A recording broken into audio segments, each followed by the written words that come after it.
Do the same monsters that haunt my nights also haunt yours? Do these monsters stalk you in your nightmares? Do they transcend your dream life and terrorize you in your waking life? Is there no escape from these terrible creatures? I know that we're all thinking about the same thing. Chuds. Everywhere I go, I see them. Chuds on the streets, chuds on the beach, chuds in my sheets, chuds everywhere. I was going insane. Watching old movies was the only way I could escape the Chud menace. I could stay inside and watch films. They couldn't get me here. So imagine my shock when I was perusing Arrow Video's website looking for a movie to purchase, and what did I see? Chud. I stared at the screen, unable to believe my eyes. The Chuds had finally done it. They invaded my sanctum. I lost the war. Resigning myself to the inevitable, I purchased the film. The Chuds had won, and in their victory lap, they forced me to review the movie. So here it is.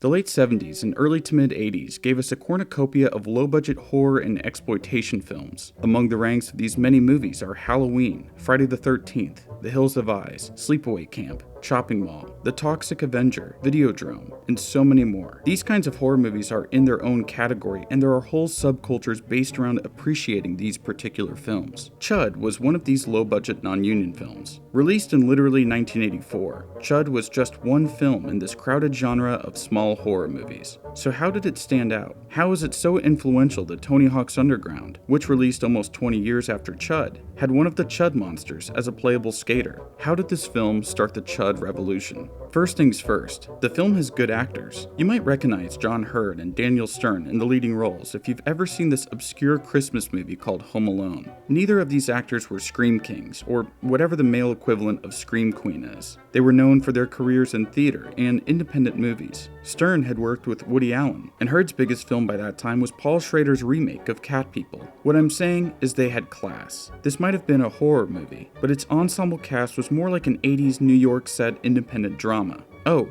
and a very young John Goodman is in this film too. A pre-True Stories John Goodman at that. But is it actually a horror movie? It was billed and marketed as one, but the filmmakers tend to see it as a science fiction film. And that makes sense. The movie feels like an homage to the sci-fi horror movies of the 50s. You gotta understand, 50s nostalgia was big in the 80s. You see it in movies like Back to the Future and Hairspray, and shows like Happy Days. It sort of mirrors the 80s craze of the 2010s, and has led to the theory of the 30-year nostalgia cycle, which basically asserts that whatever decade we're in, there's a sense of nostalgia for the decade that happened 3 decades prior. So 50s to 80s and 80s to 2010s. On one level, it makes sense, as people who were kids in the 80s would be grown up and financially stable by the 2010s, and they'd want to consume things that remind them of their childhood, as adult life can often suck. But then again, I don't remember a whole lot of media from the 70s that was nostalgic for the 40s, or media from the 60s that was nostalgic for the 30s. So maybe this whole phenomenon started with the baby boomers. The 1920s people in Midnight in Paris were nostalgic for the 1890s.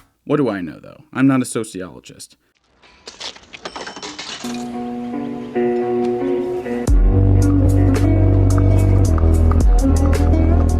Chud, though, fits into that 50s nostalgia craze like a glove. Its monsters are men in rubber suits, and a story and tone that screams 50s B-movie. Underneath the campy B sci-fi exterior is a film about government corruption and environmental destruction. Spoiler alert going forward for anyone who hasn't seen the movie, by the way. The film begins with mysterious disappearances in Soho. People are dragged into manholes, never to be seen again. The homeless population, especially those living in the sewers below the city, experience the worst of it. George Cooper, an ex-fashion photographer, takes photos of the sick and wounded underground dwellers. At the same time, police Captain Bosch and ramshackle soup kitchen owner AJ the Reverend Shepard investigate the cause of the recent disappearances. It's personal for both Bosch and Shepard, as Bosch's wife was abducted at the beginning of the movie, and a dozen of Shepard's patrons fell victim to this strange phenomenon. What they uncover is a grand government conspiracy. The government, they find out, has been dumping toxic, radioactive waste in the city sewers for years, as part of a top-secret operation called C.H.U.D.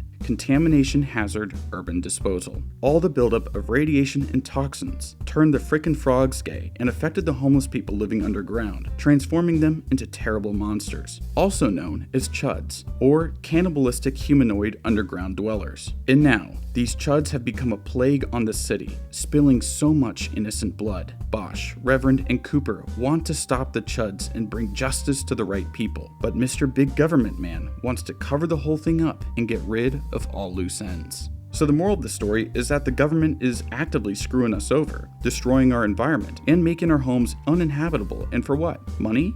Power? And if we stand up against the government to expose its misdeeds and corruption, then it will do what it can to silence us. It's a classic kind of story because the monsters aren't the actual bad guys, they're the result of man's folly. The real villain in the movie is the government man, who will go to any lengths to cover up his own evil deeds. The monster chuds don't ever really pose that much of a threat to the main characters, and the guy who plays as the villain, George Martin, just has a fun time chewing the scenery. He embraces being evil, and just laughs and smirks when the other characters complain about missing persons and monsters and murders. If he had a mustache, he'd be twirling it. That's part of the charm of this campy 80s B movie. It's got really good actors in it who are just having fun. The movie has a DIY, low-budget appeal, which comes from how it was filmed, I think.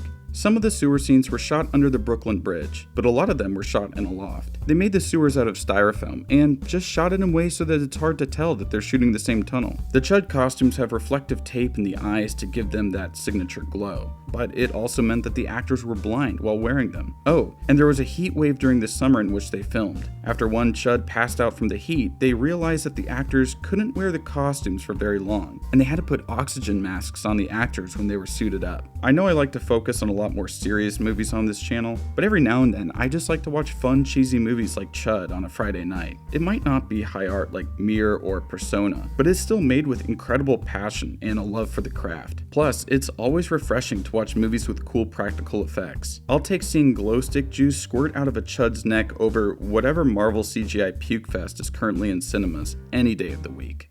I'm the Chud Corner, and I will see you all in the next video.